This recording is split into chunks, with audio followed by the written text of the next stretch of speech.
قل السلام إن تخفوا ما في صدوركم أو تبدوه يعلمه الله ويعلم ما في السماوات وما في الأرض والله على كل شيء قدير يوم تجد كل نفس ما عملت من خير محضرا وما عملت من سوء تود لو أن بينها وبينه أمدا بعيدا ويحذركم الله نفسه والله رؤوف بالعباد قل إن كنتم تحبون الله فاتبعوني يحببكم الله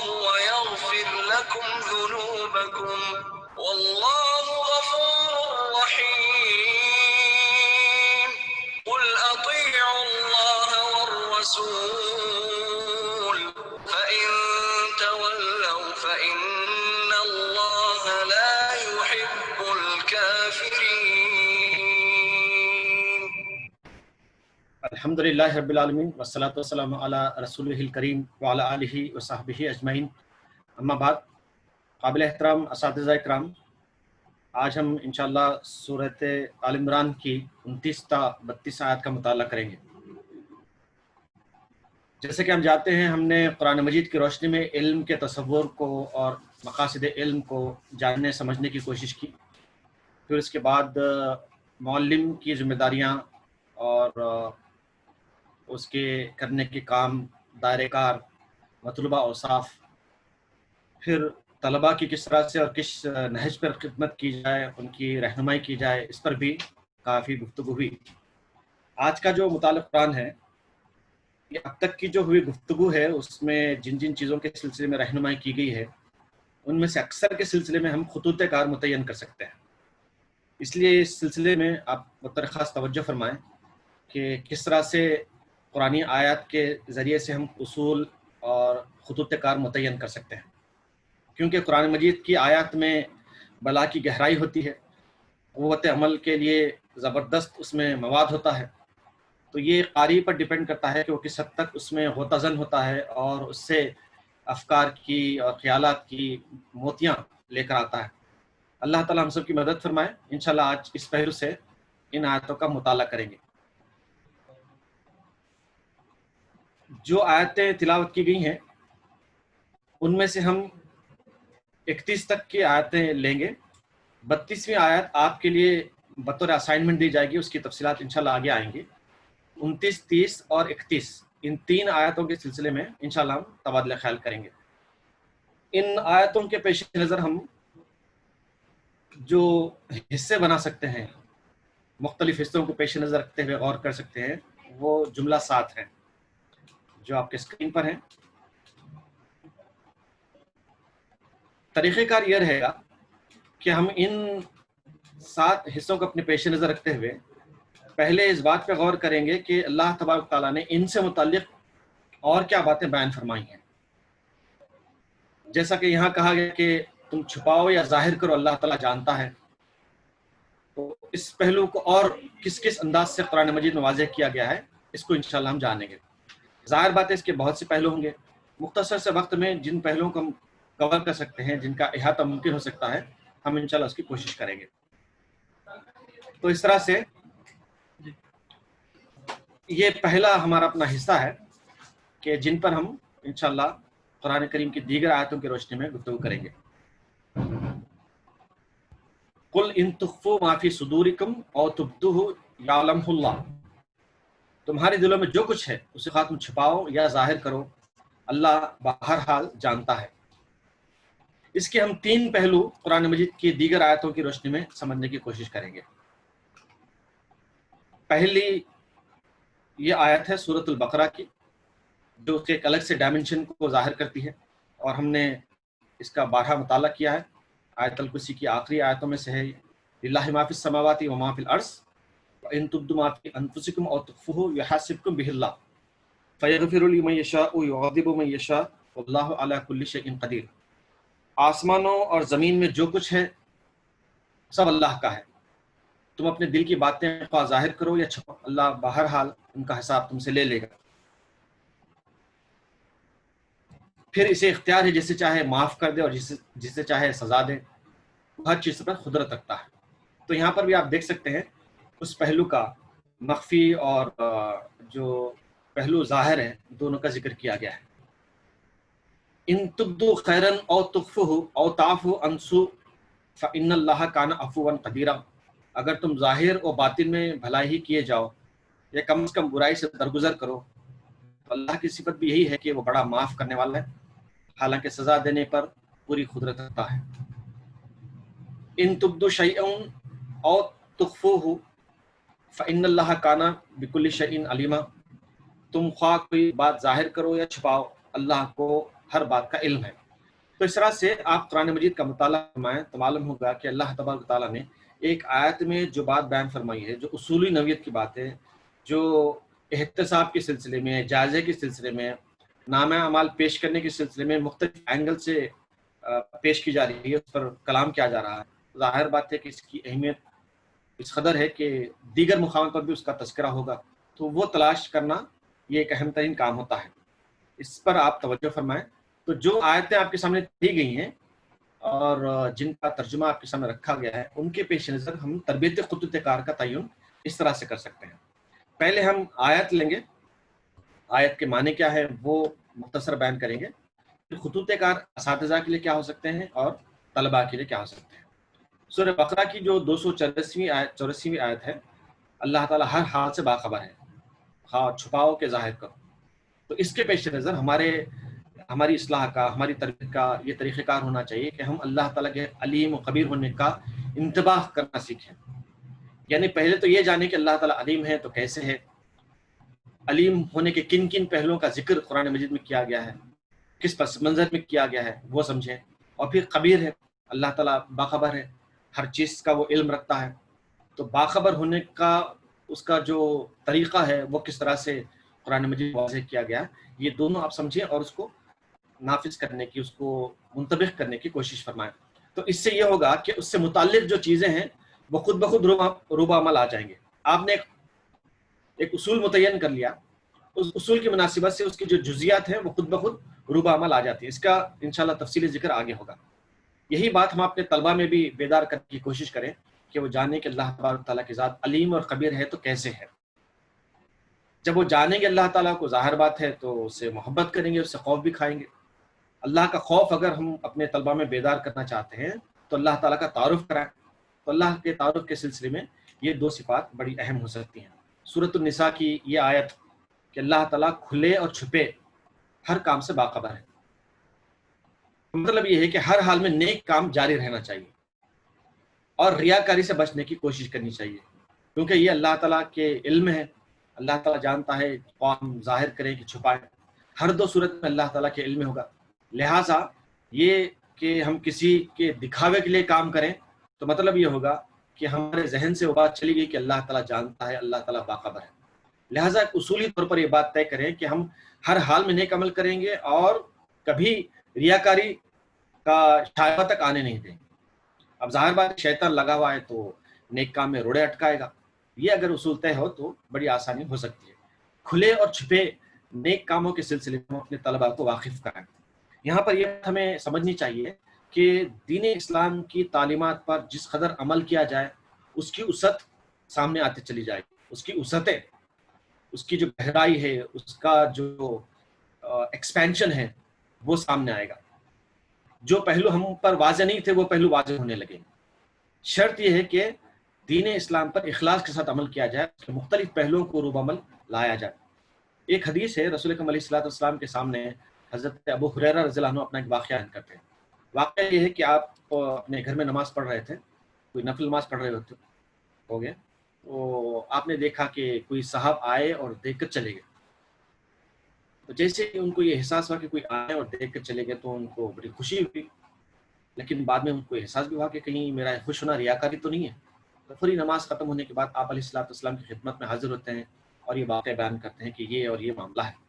تو آپ نے فرمایا کہ کیا تم نے دروازہ، اپنے حجرے کا جو دروازہ تھا اس کو تم نے کھلا اس نیت سے رکھا تھا کہ کوئی آئے اور آپ کو دیکھے؟ تو کہا کہ نہیں.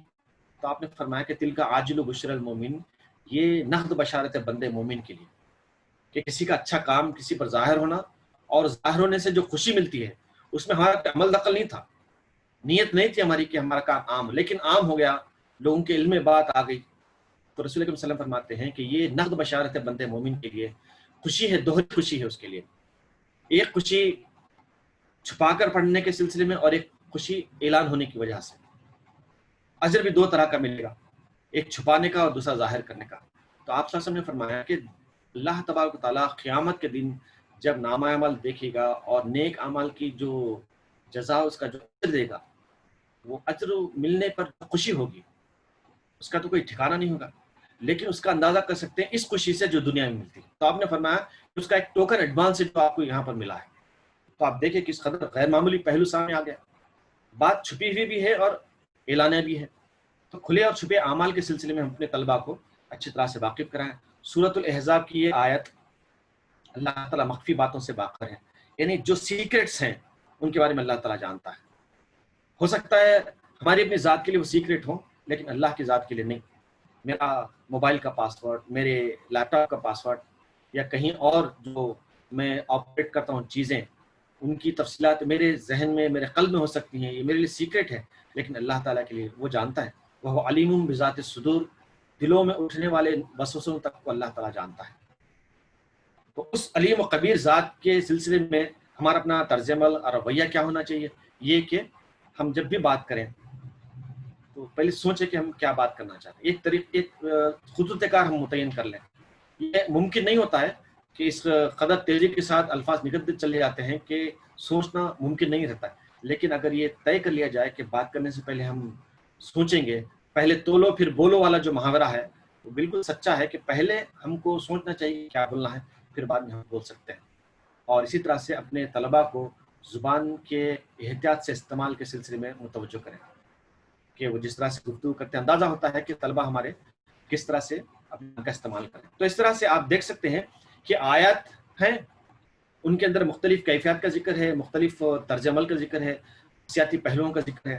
ان کو پیش نظر رکھتے ہوئے آپ کچھ اصول اور خطوط کار متعین کریں اپنے لیے اور اپنے طلباء کے لیے، اور اس کو امپلیمنٹ کرنے کی کوشش کریں.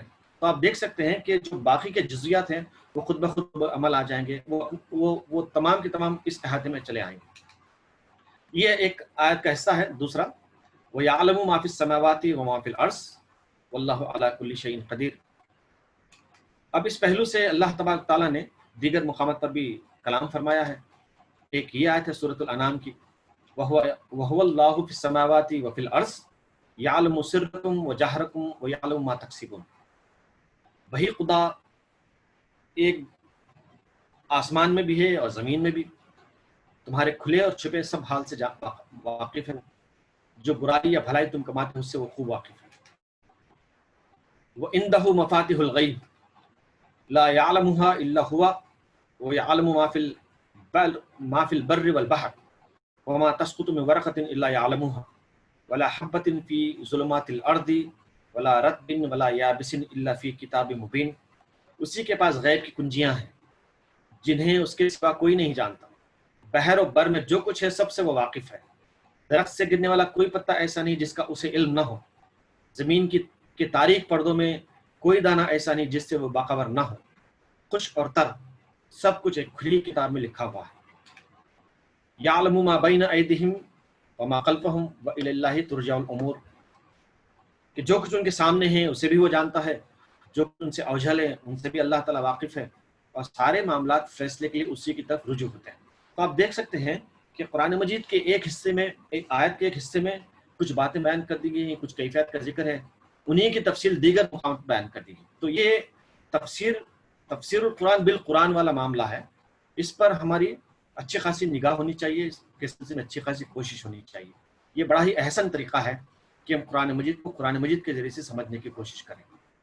تو یہ وہ طریقہ ہو سکتا ہے کہ ایک آیت میں ہم نے کچھ کیفیات پڑھ لی، کچھ باتیں ہم کو معلوم ہوئی، انہی باتوں کے سلسلے میں ہم دیگر مقامات کو ریفر کریں اور معلوم کریں کہ اللہ تبارک تعالیٰ کیا کچھ باتیں بیان فرما رہا.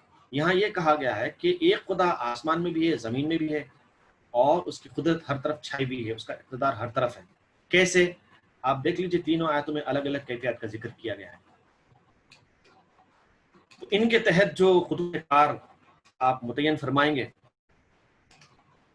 اللہ تعالیٰ کی قدرت ہر طرف چھائی ہوئی ہے، تو آپ اس کا فہم حاصل کریں کہ کیسے یہ اللہ تبارک تعالیٰ کی قدرت چھائی ہوئی ہے، کس طرح سے اللہ تبارک تعالیٰ حکم دیتا ہے، کیسے یہ تمام کے تمام جو چینجز ہم دیکھتے ہیں کائنات میں، خود ہمارے اپنی اس دنیا میں، وہ روب عمل آتے ہیں کھلے اور چھپے۔ قرآن مجید کی جو آیتیں ہیں ان میں کھلے طور پر بتایا گیا ہے کہ اللہ تعالیٰ کے احکامات کس طرح سے روب عمل آتے ہیں، اور وہ جو پہلو چھپے ہوئے ہیں ان کا بھی ذکر کیا گیا۔ کھلے یہ ہیں کہ سورج نکلتا ہے اور ڈوبتا ہے، چاند گھٹتا بڑھتا ہے، یہ کھلے ہوئے ہیں، ہر کوئی دیکھ سکتا ہے۔ وما تسقط من ورقۃ الا یعلمها، سورۃ الانعام میں آپ نے پڑھا کہ زمین پر گرنے والا کوئی پتا ایسا نہیں ہے درخت سے جس کا علم اللہ تعالیٰ کو نہ ہو۔ تو آپ اندازہ کیجئے کہ کس قدر باریک بین اور کس قدر زبردست اس کا انتظام ہے کہ کروڑوں بلینس آف لیوز ہیں پوری دنیا میں، ہم گن بھی نہیں سکتے، اور کہیں کوئی پتا گرتا ہے تو اس کی کوئی اہمیت ہی نہیں، انسگنیفیکنٹ ایونٹ ہے وہ۔ پوری کائنات میں اگر کوئی انسگنیفیکنٹ ایونٹ ہو سکتا ہے تو وہ ایک ہے کہ زمین پر پتا گرتا ہے درخت سے، لیکن اللہ تبارک تعالیٰ اس کا بھی ذکر فرمایا۔ تو مطلب یہ ہے کہ اس قدر اس کا انتظام درست ہے، اس قدر چست ہے کہ پتا بھی اس کی اجازت کے بغیر نہیں گر سکتا۔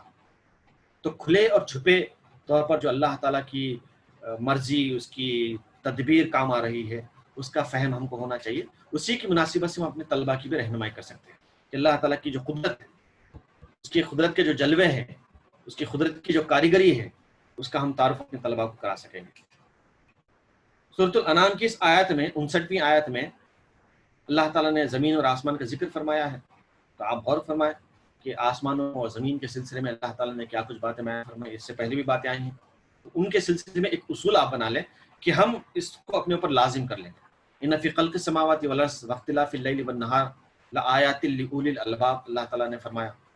رسول اکرم علیہ الصلوۃ والسلام فرماتے ہیں کہ ان آیتوں کو پڑھنے کے بعد غور و فکر لازم ہے، ضرور و ضرور ان آیتوں پر غور کرنا چاہیے۔ تو آپ اس کو اپنا اصول بنا لیں، اس پر کاربند ہو جائے کہ جب بھی آپ کو موقع ملے آسمان کی طرف دیکھیں، غور کریں، کیا باتیں آپ کو سمجھ میں آئیں گی۔ قرآن مجید کی آیتوں کو آپ پڑھیں جو آسمان سے متعلق ہیں، جو زمین سے متعلق ہیں، آسمان اور زمین میں جو چینجز آتے ہیں ان کے سلسلے میں ہے، تو یقیناً آپ کی جو رب سے متعلق معرفت ہے اس میں حیرت انگیز اضافہ انشاءاللہ ہو جائے گا۔ پھر اپنے طلباء کو اسی سے متعلق واقف کرائیں کہ کس طرح سے تبدیلیاں ہوتی ہیں، سورج کا اور چاند کا جو ہم لیسنز دیتے ہیں الگ الگ پرسپیکٹیو سے، اس میں ایک یہ اینگل بھی لے لیں کہ اللہ تبارک تعالیٰ اس سلسلے میں کیا بیان فرماتا ہے۔ کہ سورج کے بارے میں ہم جانتے ہیں، چاند کے بارے میں ہم جانتے ہیں، لیکن دیکھیے یہ موومنٹ ان کی مستقل ہے، یہ اسٹیشنری آبجیکٹس نہیں ہے، یہ مستقل گھومتے رہتے ہیں، مستقل ان کے اندر تبدیلی آتی رہتی ہے، لیکن اس کے باوجود بھی ان کی حیثیت ایسی ہے جیسے کہ کوئی ایک فکسڈ چیز ہے۔ ہم نے اسٹرانومیکل یونٹ کے سلسلے میں پڑھا کہ distance between earth and the sun fixed ہے یہ، حالانکہ دونوں آبجیکٹس موو ہوتے ہیں، تو کیسے ہے بتائیے؟ یہ اللہ تعالیٰ کی قدرت ہے کہ ان کے موومنٹ کے باوجود کوئی تبدیلی نہیں آ سکتی۔ اگر 1 سینٹی میٹر کا بھی فرق آ جائے ان کے فاصلے میں تو دنیا تہس نہس ہو سکتی، لیکن ایسا نہیں ہو پاتا۔ ان کی اسپیڈ آف روٹیشن میں کمی آ جائے تو دنیا تباہ ہو سکتی ہے، لیکن ایسا نہیں ہوتا۔ تو آپ بتائیں ہمارے طلباء کو کہ کیسے ممکن ہے، اور اللہ تعالیٰ کی حکمت اور اس کی تدبیر کیسے کار فرما ہوتی ہے۔ پھر اللہ تعالیٰ کے ہاں ہر معاملے فیصلے کے لیے رجوع کیے جاتے ہیں، تو آپ اللہ تعالیٰ کی تدابیر کا فہم و شعور حاصل فرمائیں کہ کیسے اللہ تعالیٰ کی تدبیریں کام کرتی ہیں۔ وہی بات جس سے پہلے آپ سے عرض کی گئی، اس میں ایک نازک جو بات ہے وہ یہ ہے کہ ہم اپنے کام کو انجام دیتے ہوئے یہ اپنا ذہن بنا لیے ہیں کہ کام ہو سکتا ہے، آپ جائیں کام کر کے آ سکتے ہیں، کام ہو سکتا ہے، لیکن ہر کام ممکن نہیں ہو سکتا ہے کہ ہو جائے وقت پر۔ تو بعض کام اس وقت ہو سکتے ہیں جبکہ اللہ تعالیٰ چاہے، لیکن ہم اپنے کاموں کو انجام دیتے ہوئے، ایک دوسرے سے کام لیتے ہوئے اور دیتے ہوئے یہ غیر شعوری طور پر سمجھ جاتے ہیں کہ ہر کام ہو سکتا ہے، لہٰذا ہر معاملے کو اپنے طور سے سمجھنے کی اور حل کرنے کی کوشش کرتے ہیں۔ تو یہ اللہ تعالیٰ کے علیم و خبیر اور اس کے مدبر ہونے کی جو تفصیلات ہیں، اس کے بالکل اللہ رقم یہ رویہ ہے. اللہ کے رسول علیہ السلام کا یہ معاملہ تھا کہ آپ دن بھر کوشش فرماتے، مختلف مسائل کو حل فرماتے، مختلف معاملات کو سلجھاتے. ہو سکتا ہے کہ کچھ رہ جائیں. حضرت عائشہ رضی اللہ تعالیٰ عنہ فرماتی ہے کہ جب آپ علیہ السلام رات کو آرام فرماتے تو سیدھے ہاتھ پر اپنا چہرے مبارک کرتے اور دعا پڑھتے، اللہم اسلمت نفسی الیکا، اے پروردگار میں نے اپنا چہرہ تیری طرف کر لیا ہے. اس میں اور جو تفصیلات ہیں اس میں ایک بات ہے وفوضت امری الیکا، کہ میں نے اپنے معاملات کو تیرے حوالے کر دیا ہے. سیفسٹ طریقہ، کوشش کر لی ہم نے، اب اللہ کے حوالے، بالکل اطمینان ہو جائے گا، کوئی ٹینشن نہیں. جب صبح اٹھیں گے تو ایک نئے عزم کے ساتھ، ایک نئے حوصلے کے ساتھ اٹھیں گے. نہیں تو ان مسائل کا بوجھ سر پر رہے گا، دل و دماغ پر چھایا رہے گا، اور جب ہم صبح اٹھیں گے تو وہ معاملہ نہیں رہے گا عزم کا، حوصلے کا، بس مردگی چھا سکتی ہے. تو یہ اچھا طریقہ ہے کہ اپنے معاملات کو اللہ تعالیٰ کے حوالے کریں کوشش کرنے کے بعد، کیونکہ اللہ تعالیٰ فرماتا ہے کہ وَإِلَى اللَّهِ تُرْجَعُ الْأُمُورُ، ہر معاملہ اس کی طرف رجوع ہوتا ہے فیصلے کے لیے. آپ چاہیں یا نہ چاہیں یہ کام ہو رہا ہے، اگر چاہیں گے تو اللہ تعالیٰ خوش ہوگا آپ سے.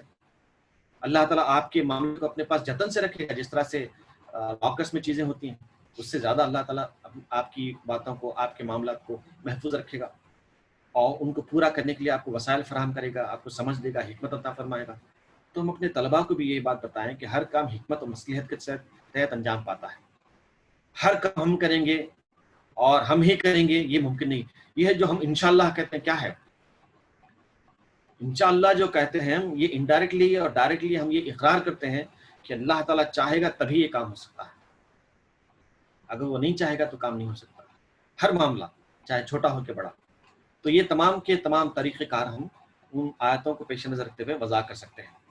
یہ تیسرا حصہ ہے یوم تجد کل نفس ما عملت من خیر محضرہ وما عملت من سوء تود. وہ دن آنے والا ہے جب ہر نفس اپنے کیے کا پھل حاضر پائے گا، خواہ اس نے بھلائی کی ہو یا برائی. تو یہ جو اللہ تبارک تعالیٰ کی طرف سے فرمان ہے کہ جو کچھ کرے گا انسان اس کو دکھایا جائے گا، اس کا ریکارڈ مینٹین کیا جا رہا ہے. کرامن کاتبین یعلمون ما تفعلون، کرامن کاتبین ہیں جو تمہارے ہر کام کو لکھ رہے ہیں. اللہ تعالیٰ کے ریکارڈ مینٹین کرنے کا جو سسٹم ہے، جو میکینزم ہے، اس قدر پرفیکٹ اور اس قدر ہمگیر اور وسعت والا ہے کہ اس میں کوئی ایرر نہیں ہو سکتا. ہم جو حسابات کرتے ہیں اس میں مسلینس آ جاتا ہے. مسلینس انڈیکیٹس آر ایرر اور فالٹ، کہ ہم پرفیکٹ نہیں ہیں. لیکن اللہ تعالیٰ کا حساب ایسا نہیں ہے. اللہ تعالیٰ فرماتا ہے من یعمل مثقال ذرۃ خیرا یرہ، ذرہ برابر بھی اگر کوئی آپ کام کریں گے، اچھا ہو یا برا، اس کو دیکھ لیں گے. مطلب یہ کہ وہ ریکارڈ میں مینٹین کیا جاتا ہے. تو اس کے سلسلے میں آپ دیکھیں مختلف پہلوؤں سے اللہ تبارک تعالیٰ کلام فرماتا ہے. سورۃ الانعام کی آیت ہے، اور سورہ نحل کی آیت ہے، اور سورہ زمر کی آیت ہے. ان کے پیش نظر آپ یہ طے کریں کہ کیا ہمارے اپنے طریقہ کار ہوں گے اصلاح کے لیے، بہتری کے لیے، اپنی تربیت کے لیے، اور پھر طلباء پر توجہ دینے کے لیے.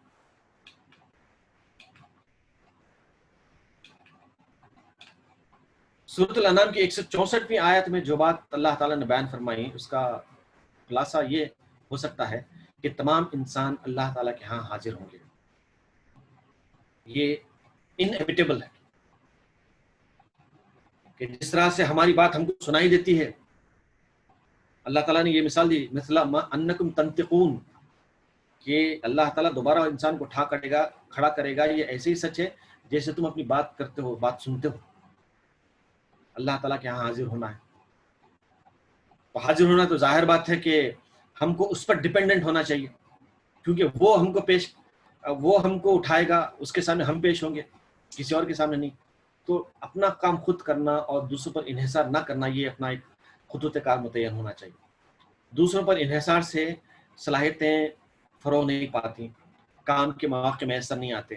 ہر کام میں ریلائی نہیں کرنا چاہیے. بعض کام میں انحصار ہوتا ہے، لیکن ہر کام میں ریلائی کرنا یہ مناسب بات نہیں. اور یہی بات ہم اپنے طلباء میں پیدا کریں کہ ان کے اندر خود اعتمادی ڈیولپ ہو. چنانچہ طلباء نے جن مسائل کا ذکر کیا ہے اس کے پیچھے خود اعتمادی کی کمی ہے. بعض اساتذہ نے خود اعتمادی کو ڈیولپ کرنے کی بات بھی کہی ہے، بلکہ اچھے خاصے اساتذہ کی تعداد ہے جنہوں نے یہ بات بتائی ہے. بالکل صحیح ہے، یہ اگر متعین کر لیں کہ ہمارے اپنے طلباء میں خود اعتمادی پیدا کریں گے، اس کے اندر سے اسٹیج فیئر جائے گا، ایگزام پریپریشن کا جو فیئر ہے وہ ختم ہو جائے گا، اور ہوم ورک میں جو دلچسپی نہیں ہے وہ دلچسپی پیدا ہو جائے گی، اس کو معلوم ہوگا کہ وہ کچھ کر سکتا ہے۔ سورۃ النحل کی اس آیت میں اللہ تعالیٰ فرماتا ہے کہ ہر ایک کو بدلہ دیا جائے گا، ظلم نہیں ہوگا۔ تو مطلب یہ ہے کہ ہر چھوٹے بڑے عمل سے متعلق ہم کو حساس ہونا چاہیے، سینسیٹیونیس، یہی اصل بات ہے۔ حساسیت ہی ایمان کو پختہ کرتی ہے۔ اگر حساسیت ختم ہو جائے ایمان سے، تو ایمان بالکل جاتا رہے گا، اس کے اندر کمزوری آتی رہے گی۔ ایمان سے متعلق جو بات ہم کہہ سکتے ہیں وہ یہی کہ اٹس آل اباؤٹ سینسیٹیونیس۔ جتنی حساسیت ہوگی اتنا ہی ایمان تازہ ہوگا، اور اتنا ہی اس کے اندر اتنی ہی پختگی آئے گی۔ رسول اکرم علیہ الصلوۃ والسلام اعمال کے سلسلے میں، بطور خاص اپنے رفقا کے اعمال کے سلسلے میں بڑے حساس تھے، اور آپ علیہ الصلوۃ والسلام اس کا ذکر بھی فرمایا کرتے ہیں۔ ہم نے وہ بات سنی کہ جنازے کی نماز کے وقت آپ علیہ الصلوۃ والسلام استفسار فرمایا کرتے کہ ان کا کوئی قرض باقی ہے کیا۔ تو اسی طرح سے جب بھی آپ کہیں کھانے کے لیے تشریف لے جاتے تو مہمان جہاں بن کے جاتے، میزبان سے پوچھتے کہ کھانا کہاں سے آیا ہے۔ ایک مرتبہ حضرت بلال رضی اللہ عنہ فرماتے ہیں کہ میرے پاس کھجوریں تھی، بہت عمدہ کھجوریں تھیں، تو میں نے رسول اکرم صلی اللہ علیہ وسلم کی خدمت میں پیش کی۔ اور کہا کہ اے بلال، تم یہ کھجور کہاں سے لائے؟ انہوں نے کہا کہ میرے پاس بہت پرانی کھجوریں تھیں، بڑی تعداد میں، ان کو دیکھ کر میں نے یہ نئی کھجوریں اور اچھی کوالٹی کی کھجوریں لی۔ تو آپ نے منع فرمایا کہ ایسا نہیں کرنا چاہیے، خراب مال دے کر اچھا مال لینا نہیں چاہیے۔ تو بزنس ایتھکس میں یہ اصول بن گیا کہ آپ کا برا مال کہیں نہ کہیں کھپے گا، کوئی نہ کوئی اس کا استعمال کرے گا، ظاہر بات ہے اس کے لیے نقصان دہ چیز ہوگی، تو یہ نہیں کرنا چاہیے۔ تو جب آپ حساس بنیں گے، نہ صرف یہ کہ آپ کا ایمان سلامت رہے گا، بلکہ دوسروں کا ایمان بھی آپ محفوظ کر سکیں گے، اور نئے نئے کام کے مواقع سامنے پیدا ہوتے چلے جائیں گے۔ حساسیت، ایمان کے معنی ہی حساسیت، یہ کل بدلیں گے پرسوں بدلیں گے والا معاملہ نہیں ہے۔ آپ وہ واقعے پر غور فرمائیں، میں بتا نہیں سکوں گا وقت کی کمی کی وجہ سے۔ فرعون کے جادوگروں کا جو ایمان لانا ہے، پل بھر میں ان کی زندگی بدل۔ وقت کا بادشاہ کہتا ہے کہ میں تمہارے پیر اور ہاتھ مخالف سمت میں کٹواؤں گا، تو کہا کہ کچھ بھی کر لیں، ہم نہیں، ہم رب موسیٰ اور ہارون پر ایمان لائے۔ تو کیسے تبدیلی آگے بتائی؟ تو ایمان سے مراد سڈن چینج کے ہے اور سینسیٹیونیس کے ہے، وہ اگر نہیں ہے تو پھر ایمان بھی بیکار ہے۔ یہی بات ہم اپنے طلباء میں بیدار کریں کہ کسی بھی برائی کو وہ نظر انداز نہ کریں،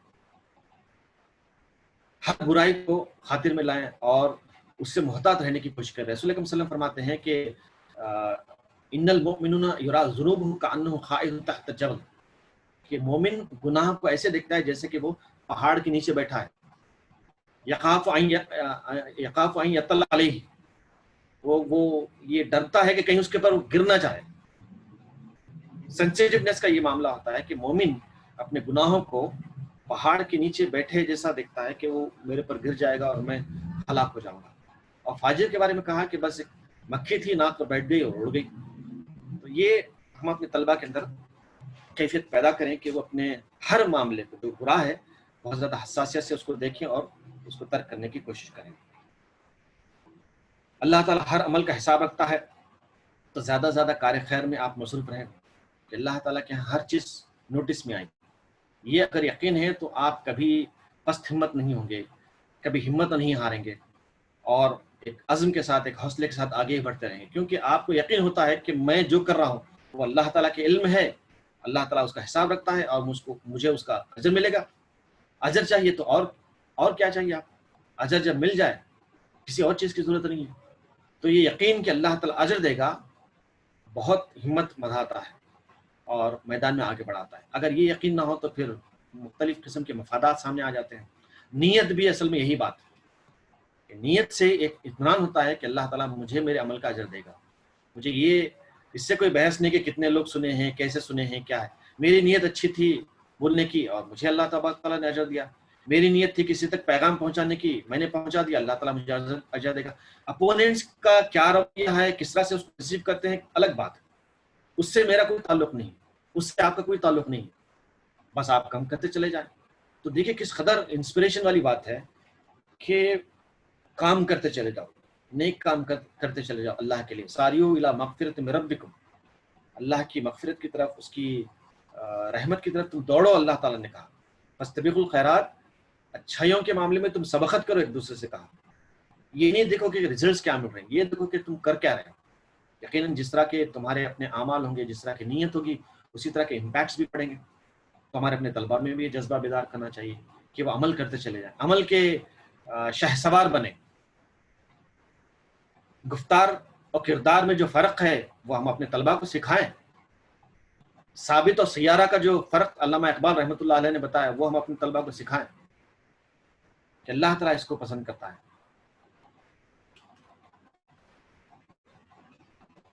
اب یہاں ایک پہلو پچھتاوے کا ہے، اور پچھتاوا ہر ایک کے ساتھ لگا ہوا ہے۔ کوئی اچھے کام کے لیے پچھتاتا ہے، کوئی برا کام کر کے پچھتاتا ہے۔ تو اس کے سلسلے میں اللہ تبارک تعالیٰ نے مختلف پہلو واضح فرمائے ہیں۔ یہ سورۃ المنافقون کی آیت ہے، وَأَنفِقُوا مِمَّا رَزَقْنَاكُم مِّن قَبْلِ أَن يَأْتِيَ أَحَدَكُمُ الْمَوْتُ فَيَقُولُ رَبِّي لَوْلَا أَخَّرْتَنِي إِلَىٰ أَجَلٍ قَرِيبٍ فَأَصَدَّقَ وَأَكُن مِّنَ الصَّالِحِينَ۔ جو رزق ہم نے تمہیں دیا ہے اس میں سے خرچ کرو، قبل اس کے کہ تم میں سے کسی کی موت کا وقت آ جائے، اور اس وقت وہ کہے کہ اے میرے رب، کیوں نہ تو نے مجھے تھوڑی سی مہلت اور دے دی کہ میں صدقہ دیتا اور صالح لوگوں میں شامل ہو جاتا۔ اللہ تعالیٰ فرماتا ہے کہ وَلَن يُؤَخِّرَ اللَّهُ نَفْسًا إِذَا جَاءَ أَجَلُهَا، کہ جب کسی کی موت کا وقت آ جاتا ہے تو اللہ تعالیٰ مہلت نہیں دیتا، فکسڈ ہے وہ ٹائم۔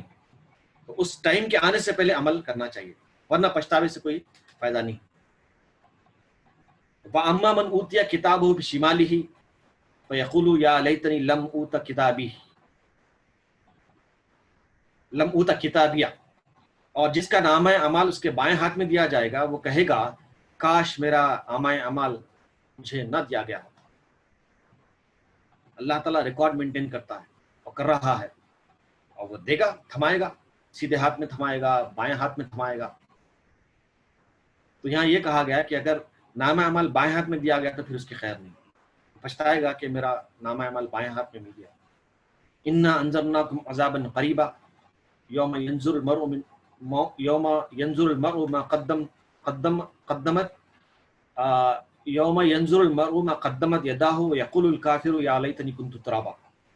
ہم نے لوگوں کو اس عذاب سے ڈرا دیا ہے جو قریب آ لگا ہے، جس روز آدمی وہ سب کچھ دیکھ لے گا جو اس کے ہاتھوں نے آگے بھیجا ہے، اور کافر پکار اٹھے گا کہ کاش میں خاک ہو جاتا۔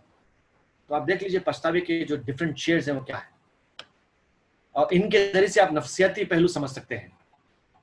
دنیا نے بہت فائدہ اٹھایا، ایسا لگتا ہے ہم کو کہ قرآن مجید کی آیتوں کو گہرائی کے ساتھ سمجھ کر اس کے نفسیاتی اور اس کے آئیڈیولوجیکل، اس کے انٹلیکچوئل اور سوشیولوجیکل جو پہلو ہیں ان کو سمجھ کر، اللہ کے رسول صلی اللہ علیہ وسلم کے ارشادات کو سمجھ کر ایک نئے طرز سے باتیں پیش کرنے کی کوشش کی ہے اور انسانی نفسیات کو متاثر کیا ہے۔ لیکن اگر آپ توجہ فرمائیں اخلاص کے ساتھ تو اللہ تعالیٰ اور دروازے کھول دے، کیونکہ آپ پاس ایمان کی دولت ہے۔ ایمان کی دولت کے ساتھ جب کام کیا جائے گا تو ایک چھلانگ آپ کی ان کی ہزاروں لاکھوں چھلانگ سے بہتر ہوگی، لوگوں کو آپ مسخر کر سکیں۔ تو آپ یہاں دیکھ لیجئے پچھتاوے کے کتنے شیڈز بیان کیے گئے، ان کے تحت کیا ہمارے اپنے خطوط کار ہونے چاہیے۔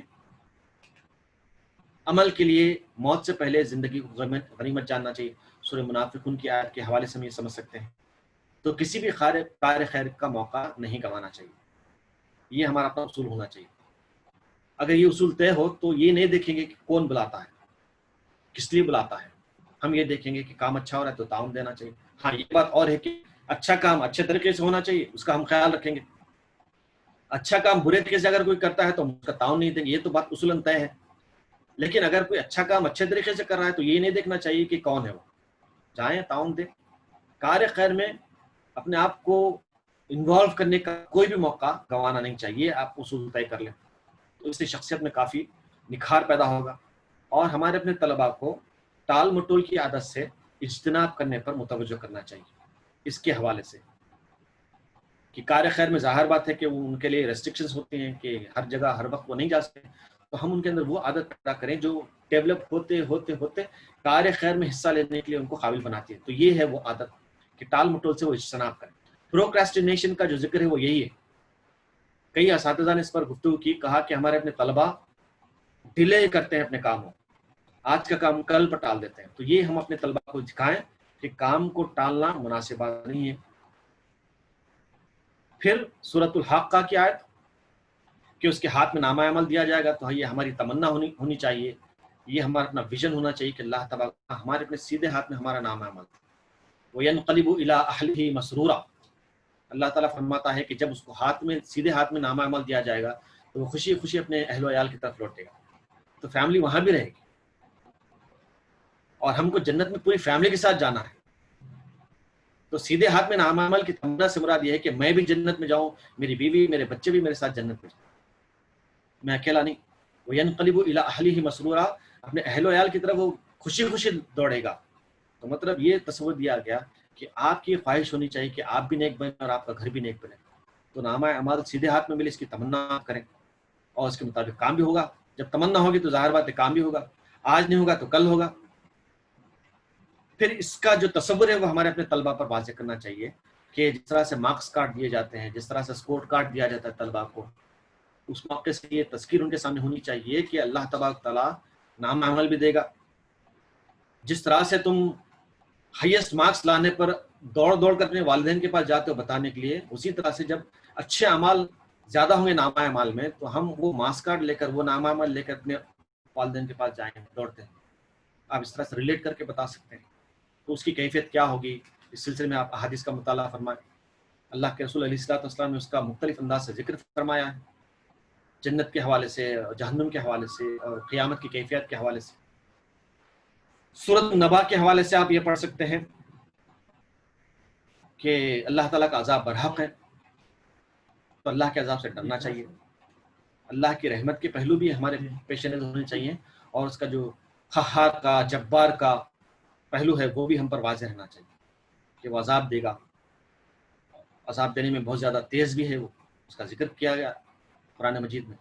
تو یہ احساس ہم سب کو ہونا چاہیے کہ اللہ تعالیٰ عذاب دینے والا ہے، عذاب دے گا، لہٰذا ہر اس کام سے بچنا چاہیے جو قابل گرفت ہو سکتا ہے۔ رسول اکرم علیہ الصلوۃ والسلام نے جو بات ارشاد فرمائی کہ اسم وہ ہے، گناہ وہ ہے، ما حاک فی صدری کا، جو تمہارے دل میں چبھن پیدا کرے، وہ یخاف ان یطلع علیہ الناس، اور ڈر لگے کہ کہیں لوگوں کو معلوم نہ ہو جائے۔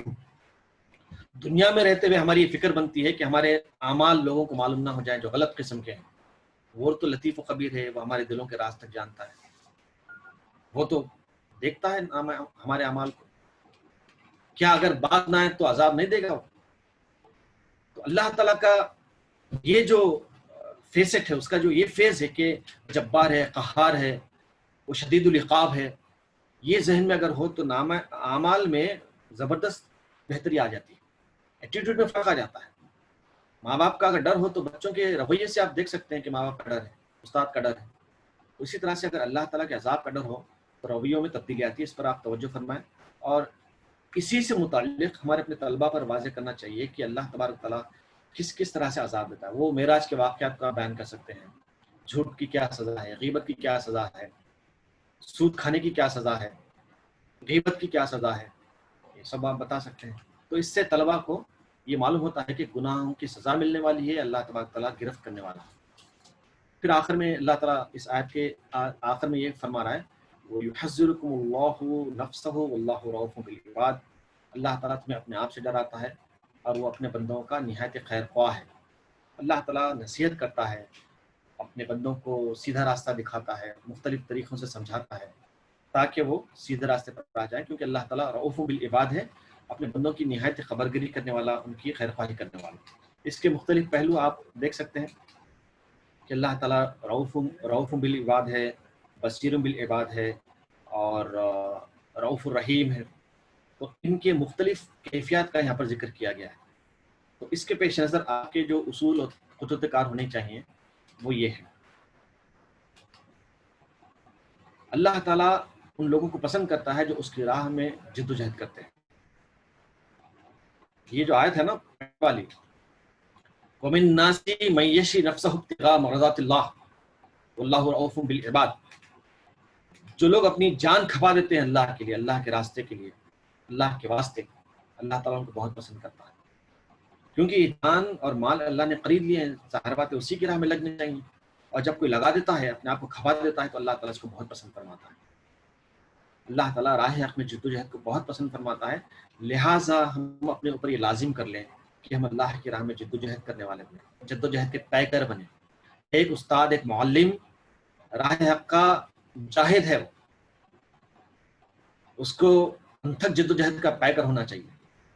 رسول اکرم علیہ الصلوۃ والسلام فرماتے ہیں کہ من خرج فی طالب العلم فہو فی سبیل اللہ، جو علم کو طلب کرنے کے لیے نکلا اللہ کی راہ میں. ظاہر بات ہے آپ جب علم دے رہے ہیں تو علم طلب بھی کریں گے، علم دے رہے ہیں تو علم کو طلب بھی کرنا چاہیے. اس کا مطلب یہ بھی ہے بغیر علم طلب کیے کہ آپ علم دے بھی نہیں سکتے تو آپ اللہ کی راہ میں ہیں، آپ اللہ کی راہ کے مجاہد ہیں.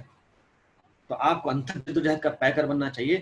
آپ کی جو ایفرٹس ہیں، آپ کی جو جدوجہد، اللہ تعالیٰ اس کو بہت پسند فرماتا ہے.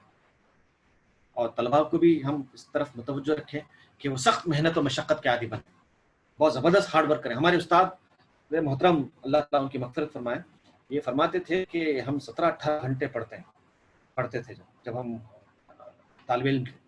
تو ایک انسپریشن ملتا تھا کہ وہ کہتے تھے کہ ہم 45-50 سال کے تھے جب پی ایچ ڈی کر رہے تھے اور فلاسفی میں ایم فل وغیرہ کر رہے تھے، لیکن اس عمر میں بھی ہم 15-17 گھنٹے 18 گھنٹے تک مطالعہ کرتے ہیں. تو مطلب یہ کہ استاد کا جو چہرہ ہے، استاد کی جدوجہد ہے، طلباء میں خود بخود انسپریشن پیدا کرتی ہے. تو آپ جب جدوجہد کے پیکر بنیں گے تو ظاہر بات ہے آپ کے طلباء بھی اسی طرح سے رہیں گے. تو آپ اپنے طلباء کو محنت اور مشقت کا عادی بنائیے. وہ اگر ہے تو بہت سے مسائل از خود حل ہو سکتے ہیں. جیسا ہوم ورک کی بات ہے، سستی ہے، کاہلی ہے، ظاہر بات ہے چھوٹا بھی کام بہت بڑا لگے گا، لیکن محنت و مشقت کا طالب علم عادی ہے تو بڑا سے بڑا ہوم ورک بھی اس کو آسان لگے گا. اسائنمنٹ اکمپلش کرنے کی بات ہے، آن لائن ڈیٹا کلیکشن کی بات ہے، اور نوٹس مینٹین کرنے کی بات ہے. کئی مسائل سامنے آ گئے. تو آپ دیکھ لیجیے اس کا اسی سے تعلق ہے کہ آپ ان کو محنت و مشقت کا عادی بنائیے. اللہ تعالیٰ بندوں پر نگہبان ہے، سورۃ المومن میں کہا، اس کی 44ویں آیت میں. تو اپنے معاملات اللہ تعالیٰ کے سپرد کرنے کا مزاج فروغ دینا چاہیے. اس سے پہلے بات آئی آپ کے سامنے کہ اپنے معاملات کو اللہ کے سپرد کیجیے، کیونکہ اللہ تعالیٰ دیکھتا ہے آپ کو جانتا ہے، وہ آپ کے حالات سے واقف ہے کہ آپ کن حالات سے دوچار ہیں، آپ کی نفسیاتی کیفیات کیا ہیں، اور آپ کی موجودہ صورتحال کیا ہے، کن مسائل سے آپ دوچار ہیں. وہ تو اچھی طرح سے جانتا ہے، ہم سے زیادہ وہ بہتر جانتا ہے. لہٰذا اپنے معاملات کو بغیر کسی تردد کے اس کے حوالے کرتے رہیں. فوضت امری الی اللہ ان اللہ بصیر بالعباد، میں نے اپنے معاملات اللہ کے سپرد کر دیے. وہ بندوں کو بہت اچھی طرح سے جانتا ہے، ہم نہیں جانتے لیکن وہ جانتا ہے. اور معاملات اصل میں بندوں ہی سے متعلق ہوتے ہیں. ذاتی معاملے بھی ہوتے ہیں لیکن اکثر معاملات جو ہم کو پریشان کرتے ہیں وہ لوگوں سے متعلق ہوتے ہیں. تو ایسے معاملات کو بطور خاص ہم کو بڑی سیریسلی دیکھنا چاہیے ان کو، اور اللہ تعالیٰ کے حوالے کرتے ہوئے اسے استدعا کرنا چاہیے اور اس سے التجا کرنا چاہیے کہ وہ ہم کو وسائل فراہم کرے اور ہمارے لیے آسانیاں پیدا فرمائے. اور طلباء کو یہ بتانا چاہیے کہ ہر معاملے میں اللہ تعالیٰ کی مرضی کا پورا خیال رکھیں، اسی کی مرضی سے کام پورے ہوتے ہیں. ہم جب چاہیں ایسا نہیں ہو سکتا. انک لا تہدی من احببت، کہ تم جب چاہو جس کو پسند کرتے ہو اس کو تم ہدایت نہیں دے سکتے. اللہ تعالیٰ کہتا ہے وما تشاءون الا ان یشاء اللہ رب العالمین، تمہارے چاہنے نہ چاہنے سے کچھ نہیں ہوتا جب تک کہ اللہ تعالیٰ نہ چاہے. تو یہ تمام کی تمام باتیں ہمارے اپنے طلباء میں کیا کہتے ہیں ان کو نفوذ کر دینا چاہیے، ان کو اچھی طرح سے سمجھا دینا چاہیے کہ جب طلباء نکلیں تو اس ذہن کے ساتھ نکلیں، وہ کہیں بھی مایوس نہیں ہوں گے، انشاءاللہ ہر میدان وہ سر کر سکیں گے. سورۃ الحدید میں کہا کہ اللہ تعالیٰ بندوں پر نہایت شفیق اور مہربان ہے. شفقت اور رحمت کا شیواب اپنائیے، اپنی شخصیت کی پہچان ہو اور ہر ایک سے حسن سلوک کی ترغیب ہو، اپنے طلباء کو دلائیں. یہ باتیں آپ جانتے ہیں، اس سے پہلے بھی اس پر ذکر ہوا کہ رحم کرو اللہ تعالیٰ تم پر رحم کرے گا. زمین والوں پر تم رحم کرو، اللہ تعالیٰ آسمان والا جو ہے اللہ وہ تم پر رحم کرے گا. ارحموا فی الارض یرحموا فی السماء، کہ تم زمین والوں پر رحم کرو، آسمان والا تم پر رحم کرے گا. تو رحمت و شفقت کا ہمیں پیکر بننا چاہیے، ہماری اپنی شخصیت کی پہچان ہونی چاہیے، کیونکہ اللہ تعالیٰ بھی اپنے بندوں پر مہربان ہے اور وہی چاہتا ہے کہ ہم بھی اپنے جو ملنے جلنے والے ہیں، اپنے جو بھائی ہیں، ان کے ساتھ حسن سلوک کرنے کی کوشش کریں. پھر ایک آیت ہے قل ان کنتم تحبون اللہ فاتبعونی یحببکم اللہ، اگر تم حقیقت میں اللہ سے محبت رکھتے ہو تو میری اطاعت کرو، میری پیروی کرو. رسول اکرم صلی اللہ علیہ وسلم فرماتے ہیں تاکہ اللہ تعالیٰ بھی تم سے محبت کرے. تو یہ آیت ہے، اس کے مختلف پہلو قرآن مجید میں واضح کر دیے گئے ہیں کہ اللہ اس کے رسول کی اطاعت ہونی چاہیے. وَأَطِیعُوا اللَّهَ وَرَسُولَهُ لَعَلَّکُمْ تُرْحَمُونَ، اللہ تعالیٰ کی رحمت کے حقدار اگر بننا چاہتے ہو تو اللہ اس کے رسول کی اطاعت کرنی چاہیے. اگر اطاعت نہیں ہے تو رحمت بھی میسر نہیں آئے گی. پھر یہ کہ اگر کسی معاملے میں تنازع ہو جائے، خاص کر اجتماعی معاملات میں، تو فرمایا کہ اللہ اس کے رسول کی طرف اس کو رجوع کرنا چاہیے اور پھر یہ کہا کہ اللہ کے رسول صلی اللہ علیہ وسلم کی زندگی میں تمہارے لیے نمونہ ہے. تو ان کا جو اطلاق ہم کر سکتے ہیں، ان کے تحت جو اصول اور متعین طریقہ کار متعین کر سکتے ہیں وہ یہ ہے. ایک سورۃ آل عمران کی روشنی میں کہ اللہ اس کے رسول کی اطاعت رحمت کا ذریعہ ہے. ہم یہ جائزہ لے کے دیکھیں کہ اللہ اس کے رسول کی محبت کے تحت کون کون سے اعمال انجام پا رہے ہیں. نماز پڑھتے ہیں اور صدقہ و خیرات بھی ہو جاتا ہے اور بہت سے نیک اعمال ہوتے ہیں، تو ہم کبھی جائزہ لے کے دیکھیں کون سے کام اللہ اس کے رسول کی محبت میں ہوئے. یہ بات خاص ہے، اس پر ہم کو توجہ کرنا چاہیے. احسان کا معاملہ یہیں پر آتا ہے. لگے بندے کام جو کرتے ہیں اس سے بھی اجر ملے گا ضرور یقیناً اگر وہ نیک ہوں، لیکن احسان سے مراد یہ ہے کہ آگے بڑھ کر ہم وہ کام انجام دیں جو عموماً انجام نہیں دیے جاتے، اس طرح سے انجام دیں جس طرح سے انجام نہیں دیے جاتے ہیں. یہ بات خاص ہے. احسن کما احسن اللہ الیک، اللہ تعالیٰ نے جیسے تم پر احسان کیا تم بھی احسان کرو. اللہ تعالیٰ نے جو بھی دیا ہم کو پرفیکٹ دیا. ہر چیز میں آپ دیکھیے حسن و سلیقہ ہے. تو جب بھی ہم اپنے کاموں کا انجام دیں احسان کو ملحوظ رکھیں. عبادات کے سلسلے میں بھی احسان ہے، اپنے کاموں کا انجام دینے کے سلسلے میں بھی احسان ہے. آپ فصل فرماتے ہیں کہ احسان یہ ہے کہ تم جب کسی بکرے کو ذبح کرو تو اپنی چھری تیز کر لو تاکہ اس جانور کو تکلیف نہ ہو. حالانکہ کٹ رہا ہے، مرنے والا ہے، لیکن کہا کہ تم اپنی چھری تیز کر لو تاکہ اسے نقصان نہ ہو، اسے تکلیف نہ ہو. تو اللہ کے رسول صلی اللہ علیہ وسلم فرماتے ہیں کہ اللہ تعالیٰ نے یہ احسان کو ہر کام میں لازم کر دیا. کتب اللہ الاحسان، کہ اللہ تعالیٰ نے احسان کو لازم کر دیا. تو آپ اس کا خیال رکھیں. یہی جائزہ ہے اصل میں کہ ہم کون کون سے کام اللہ اور اس کے رسول کی محبت کے تحت کر رہے ہیں. رسول اکرم علیہ الصلوۃ والسلام نے ایک مرتبہ ایک دعوت میں سالن میں کدو تلاش کیا. حضرت بلال رضی اللہ عنہ فرماتے ہیں کہ میں نے دیکھا کہ آپ صلی اللہ علیہ وسلم کدو تلاش کر کے تناول فرما رہے ہیں. تو کہا کہ مجھے کدو پسند نہیں تھا، لیکن وہ دیکھنے کے بعد کدو مجھے پسند آ گیا. اور جب بھی کوئی سالن میرے سامنے پیش کیا جاتا شوربہ، اگر اس میں کدو نہ ڈالا ہو، مجھے معلوم ہوتا تھا کدو نہیں ڈالا ہوا، لیکن پھر بھی میں تلاش کرتا. یہ اتباع ہے. آپ صلی اللہ علیہ وسلم نے نہیں فرمایا تھا کہ ایسا کیا جائے، لیکن آپ نے کیا. اتباع سے مراد یہ ہے کہ آپ لگے بندے کاموں سے آگے، جو بتایا گیا اس سے آگے کرتے ہیں. ایک صحابی نے دیکھا رسول اکرم صلی اللہ علیہ وسلم کی اوپر کی بٹن کھلی ہے. بتایا جاتا ہے کہ انہوں نے زندگی پر اوپر کی بٹن نہیں لگائی، سردی میں گرمی میں اسی طرح سے رہتے. تو یہ اتباع ہے کہ جو نہ کہا جائے وہ کیا جائے. آپ علیہ الصلوۃ والسلام تہجد کا اہتمام فرمایا کرتے تھے. اتباع یہ ہوگی کہ ہم بھی تہجد کا اہتمام کریں، حالانکہ فرض نہیں ہے لیکن اتباع ہے. سنت پہ عمل کرنے کے سلسلے میں ہمارے اپنے بزرگوں کا اسلاف کا یہ طریقہ رہا ہے کہ آپ علیہ الصلوۃ والسلام کے جو معاملات تھے اسی کی مناسبت سے ہم کو بھی کرنا چاہیے. جیسا مہینے میں روزے رکھا کرتے تھے آپ متعین دنوں میں، اور مہینے کے بیچ میں وسط میں کچھ روزے رکھا کرتے تھے، اور فضیلت والے دنوں میں روزہ رکھا کرتے تھے. تو یہ اہتمام ہونا چاہیے. مطلب یہ کہ سنت پر عمل یہ ہے.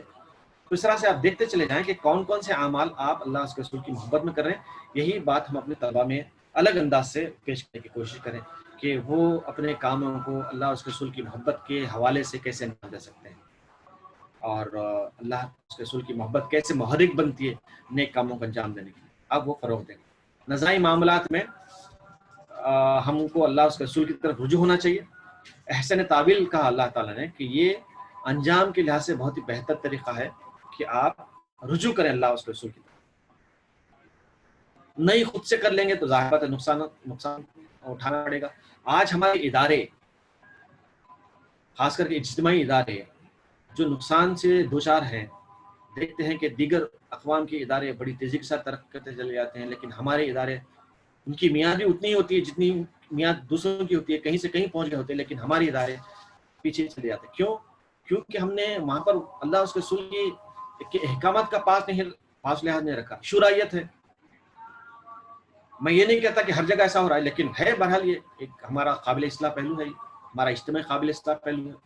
آپ دیکھ سکتے ہیں کہ کہاں کہاں شورائیت کا اہتمام ہوتا ہے. تو اجتماعی معاملات کے سلسلے میں کہا کہ جب آپ رک جاؤ، تنازع سے مراد ایک مسئلہ تھا اس میں تنازع پیدا ہو گیا، لیکن بحیثیت مجموعی کاموں کو انجام دینے کے سلسلے میں آپ کو دقت پیش آ رہی ہے، آپ رک جا رہے ہیں، آگے نہیں بڑھ پا رہے ہیں، تو کہا کہ تم اللہ اس کے رسول کی طرف رجوع کرو. تو یہ کہا کہ وَأَمْرُهُمْ شُورَىٰ بَيْنَهُمْ، سیدھی سیدھی بات بتا دی گئی کہ یہ وہ لوگ ہیں جن کے معاملات باہم مشورے سے طے ہوتے ہیں. اب آپ بتائیے کام مشورے سے طے ہوتے ہیں. یہ بات بتائی جاتی ہے کہ ون مین شو والا جو معاملہ تھا وہی کامیاب ہو جاتا ہے. اب یہ کہاں اسلام بتائیے. تو احسن تعویل سے مراد یہ ہے کہ آپ اپنے معلومات کو علم میں تبدیل کریں اور اپنے علم کو ایسے اس کو پروسیس میں لائیں کہ وہ آپ کے لیے نافع بن جائے. یہ ہے معلومات آپ کو کہ ایسا ہوتا ہے، ایسا ہوتا ہے، شرائط کا اہتمام نہیں ہوتا ہے اور مسائل کو حل اس طرح سے کیا جاتا ہے. آپ بتائیں اپنے علم کے ذریعے سے، اپنے علم کو علم نافع بنائیں، تو اس کو ہم اس طرح سے ٹرانسلیٹ کر سکتے ہیں. اور یہی بات ہم اپنے طلباء کو بھی بتائیں کہ نالج کو پروسیس کرنے کا طریقہ کیا ہے. آپ جانتے ہیں اس سے پہلے بھی گفتگو ہوئی، انفارمیشن کو نالج میں کیسے کنورٹ کر سکتے ہیں اور نالج کو کیسے پروسیس کرتے ہوئے اس کو بینیفیشل نالج یا علم نافع بنا سکتے ہیں. یہ آپ بتائیں. نالج اپلیکیشن اصل ہے، علم کا انطباق کیسے کیا جا سکتا ہے، یہ ہم اپنے طلباء کو مختلف مثالوں کے ذریعے سے اور کہانیوں اور واقعات کے ذریعے سے بتانے کی کوشش کریں. سورۃ الاحزاب میں یہ کہا گیا کہ اللہ کے رسول صلی اللہ علیہ وسلم کی زندگی میں نمونہ ہے، ہم اختیار کریں وہ نمونہ. ہمارا چلنے کا انداز، گفتگو کرنے کا انداز اور ہنسنے کا انداز. جب بھی کوئی مسکراتے ہیں، بہت خیخہ لگا کے ہنستے ہیں، تو مجھے تعجب ہوتا ہے کہ وہ اللہ کے رسول صلی اللہ علیہ وسلم کا اسوہ کہاں ہے ہمارے درمیان. بتائیے کس قدر خیخہ لگا کے ہنستے ہیں. آپ علیہ الصلوۃ والسلام نے کبھی ایسا نہیں ہنسا، ایسا کبھی آپ نے نہیں مسکرایا. مسکراتے تھے. صحابہ ایسا کرتے ہیں کہ آپ سے زیادہ مسکراتا ہم نے کسی کو نہیں دیکھا، لیکن قہقہ نہیں لگایا آپ علیہ الصلوۃ والسلام. آپ دیکھ لیجئے ملت میں قہقہوں کا کیا حال ہے. لا آکل متکئن، آپ علیہ الصلوۃ والسلام فرماتے ہیں کہ میں ٹیک دے کر نہیں کھاتا. اگر مرد لوگ ٹیک دے کر کھانا شروع کر دیں، آرام سے کھانا شروع کریں، تو اس کا بوجھ ہے خواتین پر پڑے گا، گھر کی عورتوں پر پڑے گا. جب ان پر بوجھ پڑے گا تو ظاہر بات ہے ان کی ذمہ داریاں ادا نہیں ہوں گی جو اصل ذمہ داریاں ہیں. ان کی اپنی اصلاح ہو، بچوں کی تربیت ہو، ان پر توجہ نہیں دے گی. ان کی علمی فکری ارتقا رک جائے گی کیونکہ آپ ٹیک دے کر کھا رہے ہیں، مطلب آرام سے کھا رہے ہیں. اور کھانے پینے کے معاملے میں کیا ہے معاملہ ہم دیکھ سکتے ہیں. تو یہ تلاش کرنا چاہیے کہ کہاں ہے اسوہ رسول علیہ الصلوۃ والسلام. کہ کھانے پینے کے معاملات میں اس قدر اہتمام کیا جاتا ہے، اس قدر اس میں وقت ضائع کیا جاتا ہے. بعض جگہ تو ہم نے یہ دیکھا ہے کہ صبح کے ناشتے کے لیے رات بھر کام کیا جاتا ہے. رسول اکرم علیہ الصلوۃ والسلام کو بھی بعض معاملات میں ہم دیکھتے ہیں کہ یہ چیز پسند تھی، یہ چیز پسند تھی، لیکن اس کے لیے کوئی اہتمام نہیں ہوتا تھا. تو جس قدر عیش پسندی میں وقت گزرے گا اسی قدر تعمیری کاموں میں وقت کم ہوتا چلا جائے گا. اگر آپ کو راہ حق کا سپاہی بننا ہے، انتھک جدوجہد کا پیکر بننا ہے، تو آپ کو یہ تمام چیزیں ریڈیوس کرنی پڑیں. نہ صرف آپ کو بلکہ اپنے ساتھی جو اساتذہ ہیں ان کو بھی اس طرف متوجہ کرنا پڑے گا. اس کے بغیر یہ ممکن نہیں ہے. علم کے بارے میں ایک بڑا اچھا محاورہ ہے، وہ یہ ہے کہ علم آپ کو اتنا ہی دے گا جتنا آپ علم کو دیں گے. یعنی علم سیکھنے کے لیے جو آپ انویسٹ کریں گے اسی کی مناسبت سے علم آپ کو حاصل ہوگا. تو آپ دیکھتے چلے جائیے کہ اللہ کے رسول صلی اللہ علیہ وسلم کا جو اسوہ ہے، آپ علیہ الصلوۃ والسلام نے جن چیزوں کو اختیار کرنے کی آپ نے خاص تاکید فرمائی کہ میں اور وہ جنت میں اس طرح سے رہیں گے. کم از کم ہم کو تو اس طرح کا اخلاق کا پیکر بننا چاہیے اپنے طلباء کے لیے، اپنے اسکول کے ماحول کے لیے. ٹیچرز کے درمیان جو الفت و محبت ہونی چاہیے، ان کے اندر جو باہم ربط و تعاون ہونا چاہیے، وہ ہم کو نظر نہیں آتا الا ماشاء اللہ. ایک طرح کا کمپٹیشن نظر آتا ہے. رسول اکرم صلی اللہ علیہ وسلم کا اسوہ تو یہ تعین ثانیا، ہر کام کرنے والے کی تو مدد کرو.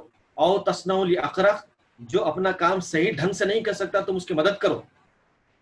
صحابہ اور صحابیات کا یہ معاملہ تھا کہ کسی کو روٹی نہیں بنانے آتا تو روٹی بنا کے دیتے تھے، کہ کس طرح سے روٹی بناتے ہیں سکھاتے تھے، مختلف ہنر سکھاتے تھے. تو وہ معاملہ ہمارے اپنے درمیان میں ہونا چاہیے. تو ہم یہ کہہ رہے ہیں کہ اللہ کے رسول صلی اللہ علیہ وسلم کا اسوہ نمونہ ہے، تو مطلب یہ ہے کہ اس کو اختیار کیا جا سکتا ہے، اس کو محسوس کیا جا سکتا ہے، اس کو میجر کیا جا سکتا ہے، اس کو دیکھا جا سکتا ہے. تو ہم اپنے اسکول میں دیکھیں کہ اللہ کے رسول صلی اللہ علیہ وسلم کا اسوہ کہاں کہاں ہم کو نظر آ رہا ہے، اور اگر وہ نظر آتا ہے تو اس کی وجہ ہم ہونی چاہیے، ہماری اپنی شخصیت ہونی چاہیے. اور یہی بات ہم اپنے طلباء میں بھی بیدار کرنے کی کوشش کریں کہ وہ بھی اللہ کے رسول صلی اللہ علیہ وسلم کی سنت پر عمل کرنے والے بنے اور چھوٹی چھوٹی باتوں پر توجہ کریں. مسکرانا ہے، سیدھے ہاتھ سے کھانا ہے. حضرت ابو ذر غفاری رضی اللہ عنہ غالباً یہ فرماتے ہیں کہ میرے بال بہت بڑے تھے، تو رسول اکرم صلی اللہ علیہ وسلم نے فرمایا کہ تم اس میں تیل ڈالو اور کنگھا کرو. تو فرماتے ہیں کہ آپ علیہ الصلوۃ والسلام کی نصیحت اس قدر مجھے دل کو لگی کہ میں دن میں 2 مرتبہ تیل لگایا کرتا اپنے بالوں کو اور پھر کنگھا کرتے. ایک صحابی کو آپ نے دیکھا کہ وہ 20 سکھا رہے ہیں. وہ فرماتے ہیں کہ جب میں چھوٹا تھا تو رسول اکرم صلی اللہ علیہ وسلم نے دیکھا کہ میں 20 سکھا رہا ہوں، تو منع فرمایا کہ 20 سے نہیں، سامنے سکھانا چاہیے. تو طلباء کو ہم بتائیں، بیت الخلا جانے کی دعا ہے، وہاں سے واپس آنے کی دعا ہے، کھانے کی دعا ہے. پڑھتے ہم ضرور ہیں، پڑھاتے ضرور ہیں، لیکن اس کا اپلیکیشن بتائیے کہ یہ کیوں پڑھے جاتے ہیں، اللہ کے رسول صلی اللہ علیہ وسلم کا اس میں کیا طریقہ تھا، وغیرہ وغیرہ. تو یہ طریقہ ہے. دیکھیے اسی کی پابندی کرتے ہوئے آپ دیگر آیتوں کا مطالعہ فرمائیں اور اصول اور طریقہ کار متعین کریں. طریقہ کار اگر متعین ہو جائے، خطوط کار اگر متعین ہو جائے، گائیڈ لائنس، اس کی مناسبت سے بہت سے اعمال انجام دیا جا سکتے ہیں. 29، 30، 31 3 آیتوں کے تناظر میں ہم نے اس کے الگ الگ حصے کرتے ہوئے ہر حصے کے سلسلے میں 3 آیتیں قرآن مجید سے، اس طرح سے 7 حصوں کے جملہ 21 آیتیں اپنے پیش نظر رکھی، اور ان سے ہم نے مختلف اصول اور خطوط کار متعین کر لیے اپنے لیے اور اپنے طلباء کے لیے. اللہ تعالیٰ ان پر عمل کے لیے آسانی پیدا فرمائے اور ہم کو اس بات کی سعادت نصیب فرمائے کہ اس کے مطابق ہم عمل کرنے والے بنے. اب یہ جو آیت ہے اس کے بعد والی آیت 32ویں آیت، آپ اس کو پیش نظر رکھتے ہوئے مزید کام انجام دے سکتے ہیں. کیونکہ وقت ختم ہو رہا ہے تو اس کو اسکپ کرتے ہیں. یہ آیت ہے، قل اطیعوا اللہ والرسول فإن تولوا فإن اللہ لا يحب الکافرین. ان سے کہو اللہ اور اس کے رسول کی اطاعت قبول کر لو، پھر اگر وہ تمہاری یہ دعوت قبول نہ کریں تو یقیناً اللہ ایسے لوگوں سے محبت نہیں کرے گا جو اس کی اور اس کے رسول کی اطاعت سے انکار کرتے ہوں. تو یہ آیت، اس کے اور ریفلیکشنز کہاں کہاں ملتے ہیں آپ کو قرآن مجید میں، وہ آپ دیکھیں اور ان کے تحت کیا کیا اصول اپنے لیے اور اپنے طلباء کے لیے کر سکتے ہیں، اس پر آپ غور فرمائیں. تو انشاءاللہ اس پہ ہم مزید گفتگو کر سکتے ہیں. جہاں تک عمل کی بات ہے، اللہ تعالیٰ کو شعوری طور پر ہم حاضر و ناظر جانتے ہوئے کام انجام دیں. غلط کام اس لیے ہوتے ہیں کہ اللہ تعالیٰ کا وہ شعور نہیں ہوتا کہ وہ حاضر ہے، ناظر ہے، وہ دیکھتا ہے، ہم کو جانتا ہے. یہ سب ہم جانتے لیکن بھولے ہوئے ہوتے ہیں. حضرت عائشہ رضی اللہ تعالیٰ عنہ فرماتی ہے کہ انسان غلط کام اس وقت کرتا ہے جبکہ وہ خدا کو بھول جائے، اور اللہ تعالیٰ نے اس سے منع بھی فرمایا، وَلَا تَكُونُوا كَالَّذِينَ نَسُوا اللَّهَ. ان لوگوں کے جیسے نہ ہو جاؤ جو اللہ کو بھول گئے. انساہم انفسہم، اللہ تعالیٰ نے ان کا نفس بھلا دیا. مطلب یہ کہ ان کو اپنے حالت کا ہوش نہیں ہوتا ہے. اگر وہ اللہ کو بھول جائیں تو اللہ تعالیٰ ان کو اپنے آپ سے بھلا دیتا ہے. تم اللہ تعالیٰ کو یاد رکھیں، اور اگر اللہ یاد ہو تو ظاہر بات ہے ہر عمل میں احتیاط ہوگی. اور پھر جیسا کہ آپ سے عرض کیا گیا کہ ہم اس کا جائزہ لیں کہ ہمارے کون کون سے کام رسول اللہ علیہ الصلوۃ والسلام کی سنت کے مطابق ہو رہے ہیں. آپ کی اعلیٰ ظرفی ہے، آپ کی وسعت نظر ہے، آپ کا وسعت قلب ہے، آپ کا میل جول ہے، رشتہ داروں سے آپ کے تعلقات ہیں، اہلیہ محترمہ کے ساتھ آپ کے تعلقات ہیں، بچوں کے ساتھ شفقت و محبت ہے، طلباء کے ساتھ آپ کے انٹریکشنز ہیں، تعلیمی جو ذمہ داریاں ہیں ان کی ادائیگی ہے، ساتھی اساتذہ کے ساتھ آپ کے تعلقات ہیں، کتنے آپ کے دائرے کار ہیں آپ دیکھ لیجئے. ان سب میں یہ آپ معلوم کرنے کی کوشش کیجئے کہ اللہ کے رسول صلی اللہ علیہ وسلم کا اسوہ کہاں کہاں جھلک رہا ہے. میں اکثر اپنے جو قریبی دوست ہیں ان سے یہ پوچھتا ہوں کہ کیا آپ نے اپنی اہلیہ محترمہ کے ساتھ تہجد کی نماز پڑھی ہے؟ اگر پڑھتے ہیں تو مطلب یہ کہ تعلقات بہت اچھے ہیں. شروع میں ایسا ہو سکتا ہے، لیکن اگر کسی کے 20 سال ہو گئے ہیں، 30 سال ہو گئے ہیں شادی کو، اور اس کے باوجود بھی اہتمام کرے، تو یقیناً ان کے آپسی محبت کے درمیان جو بائنڈنگ فورس ہے وہ ایمان ہے، اللہ اس کے رسول کی محبت ہے.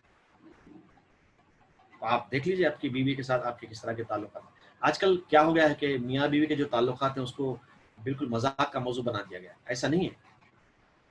یہ جو رشتہ ہے بڑا ہی مقدس رشتہ ہے. اللہ تعالیٰ نے اپنی آیات بتایا، وَمِنْ آيَاتِهِ أَنْ خَلَقَ لَكُم مِّنْ أَنفُسِكُمْ أَزْوَاجًا لِتَسْكُنُوا إِلَيْهَا.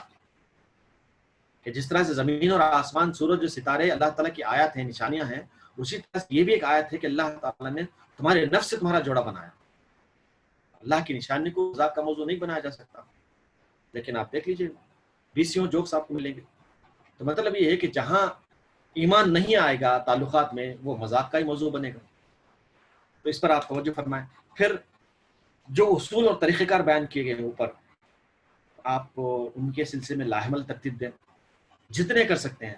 ہو سکتا ہے کہ آپ 2 کریں، 4 کریں، 10 کریں، آپ کے قوت ارادی پر یہ سب ڈپینڈ کرتا ہے. تو آپ اپنے حسب استطاعت اور حسب ضرورت خطوط کار کو اور اصولوں کو متعین کر لیں اور آگے بڑھیں، اور سلسلے میں جو بھی آپ کو تعاون کی ضرورت آپ کو محسوس ہو آپ بتائیں، انشاءاللہ ہم حاضر ہیں، اللہ تعالیٰ آپ کی مدد فرمائے۔ تو یہ چند باتیں تھیں جو سورۃ آل عمران کی روشنی میں آپ کے سامنے رکھی گئی۔ اللہ تعالیٰ ہمیں ان باتوں پر مزید غور کرنے اور ان پر عمل کرنے کی سعادت نصیب فرمائے۔ السلام علیکم ورحمۃ اللہ۔ اگر سوالات وغیرہ ہیں تو آپ بتائیں۔ یہ نیکسٹ ویک کا شیڈول ہے، انشاءاللہ اس کے مطابق ہم اپنی کلاسز چلائیں گے۔ منڈے سورۃ النحل، اس کے بعد سورہ لقمان، اور اس کے بعد سورہ انفال۔ ہم اب جو گفتگو کریں وہ تربیت سے متعلق ہے، تربیت کے لیے طریقہ کار کیا ہو اور اس کے لیے کون کون سی چیزیں اپنے پیش نظر رکھیں، اور اس کے سلسلے میں قرآن مجید کیا رہنمائی ہے۔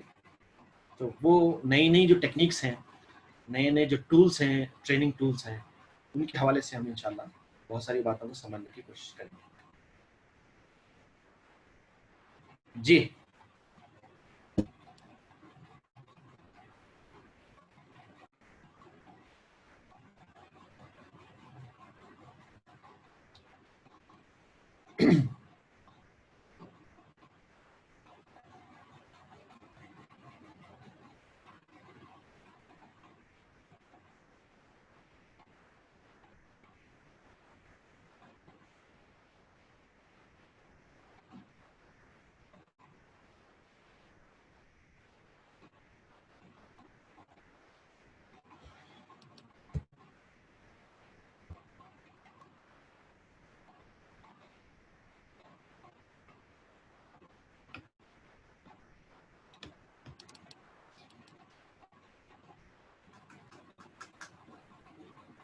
خدا کیا ہے وہ خدا ہی کو نہیں مانتے ہیں، تو ظاہر بات ہے ان کی باتیں ہیں، ان کی باتیں ہوں گی۔